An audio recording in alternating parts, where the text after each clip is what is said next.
gold block cube built completely in survival. The Psycraft Minecraft server is known for pushing the game to its absolute limit, and in this case, dominating the global economy is no exception. With the help of this complex AFK pigment farm built in the nether, the members gathered over 100 million gold nuggets from just the farm alone. Then because nobody wants to make a storage unit for that many nuggets, they turn them all into gold blocks, which they then use to build a gigantic golden cube that almost goes up to the sky limit. Oh boy, that is just the start of the greatest Minecraft accomplishments though. Check out this guy who single-handedly went ahead and drained out an entire nether lava ocean in survival mode. To complete this project, he set up piston circuits to push sand into a lava lake very quickly, and then after all of the lava blocks had been covered by sand, he would remove them all with torches. Then by rinsing and repeating this strategy for over 4 whole months, he removed all of the lava out of this nether ocean, and I'm not sure why somebody would willingly do this to themselves, but you gotta respect the man's grind. Alright boys, now let's move into the more crazy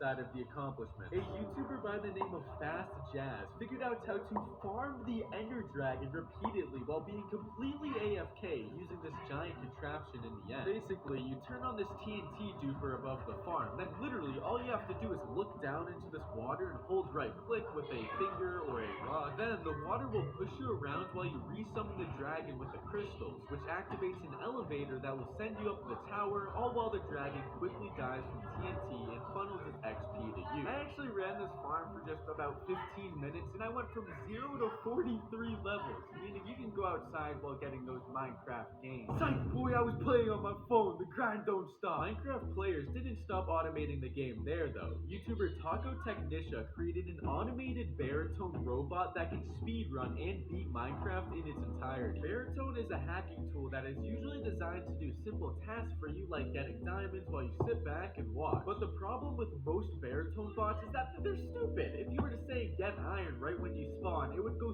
straight to mining the iron with this dirt instead of getting a stone pickaxe first. But this Alberto Einstein of Minecraft coded every single step to beating the game into this one baritone bot, as well as PvP skills to where it was able to kill the Ender Dragon in just 3 hours, which has never been done before in the game's history. That's not the first time a crazy accomplishment was made with robots though. On the survival Minecraft server 2v2t, where there are 0 rules and you can do whatever you want, players will often assert dominance on each other's teams by building giant obsidian structures in the sky shaped as their team logo. One of these groups, known as the Spawn Masons, programmed 61 different baritone bots to simply use obsidian to build a giant replica of their logo, which consisted of 28 million obsidian. That means if you strung out every single block placed from spawn in one direction, you would literally almost hit Minecraft's border, and it was all built in 1 week. But sometimes players would still rather stick to the basics and push themselves to their limits instead of using robots, which makes some of these accomplishments even more impressive. Kurt J. Mack is an official Guinness World Record holder for the longest walking journey ever done in Minecraft. He started a beta version survival world in 2011, over 10 years ago, with the mission to walk 12 million blocks to the end of Minecraft's map, the Farland. So far, after an entire decade, he's traveled only about 5 out of the 12 million blocks and is projected to finally reach the Farland sometime in 2030. Now, you might have thought that Ender Dragon farm from earlier was insane, but just take a look at this Mach Speed Guardian farm. This is what YouTuber Nembomb calls the Guardian Mosh Pit, which I mean, just look how much Guardians this farm produces per second, and you can see why it's called that. It's actually really interesting how this thing works. Basically, if you remove the blocks from an ocean monument and kill the Guardians, they will all respawn instantly as long as there's water. This feature can be manipulated by replacing every single spawn point for the Guardians with nether portals, which will basically trap them and instantly teleport them into the nether to be killed. This will create an infinite loop of Guardians, which causes this constant blob of fish to be produced. And despite how goofy this thing looks, it's actually the best way to get XP in the entire game. So all of these accomplishments have taken place in the game, but well, this next guy ended up lighting his house on fire while streaming Minecraft. I mean, it isn't really an accomplishment, but it's probably a world's first, so I think it deserves to be in here. Am I right, guys? Anyways, this man paused Minecraft to light a match, and he ended up putting the match on a bunch of paper after, which Felix then caught flame, and from there his fate was sealed. You really just can't make this up, but luckily him and his family got out safely in the end, and that, kids, is why you don't smoke. Alright, so next we gotta look at a speedrun in seed discovery. Here's the record-breaking seed for the fastest end entrance category. The seed starts off by spawning you on a deserted island. Nothing too special, but if you go into the cave system underneath you, you will literally find the strongholds with a completely filled end portal right in front of your eyes. This seed's discovery sparks the current world record for the end entrance category, which is about 17.46 seconds. This next accomplishment is possibly the greatest and most insane build that has ever been done in Minecraft. It's the whole Earth.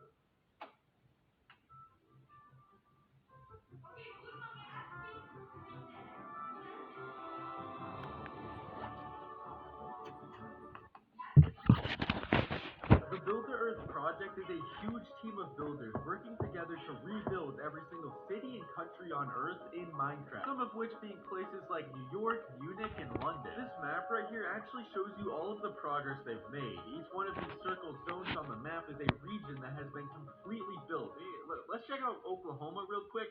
Oh boy, what a surprise! There's nothing there because there's nothing in Oklahoma! This next accomplishment also involves a really insane build, but the real wonders of the structure lies not within the architecture, but the library inside. This absolute beautiful building was made to contain banned books and pieces of media that oppressive governments in certain countries have banned. And because no countries have actually banned Minecraft, any free thinkers from oppressive countries can hop on the craft and see over hundreds of books their government has been hiding from them. You know Bedrock, the unbreakable block? Well, the members of the Prototech Minecraft server made a contraption to obtain Bedrock in survival, not just break it, actually get the item. It's a very complex process, but to do this, they basically find the precise spots an end gateway will spawn, and then they place a slime block exactly where the bedrock is going to generate. When this is done, they go to a nearby TNT cannon and use it to ender pearl themselves into the chunks extremely quickly before the end gateway can even load into the world. As you can see here, the chunks aren't fully loaded yet. But when they break the slime block they placed earlier, the chunk finally updates and the game gets confused, dropping a bedrock block instead. How people had the IQ to solve something like this, I don't know, but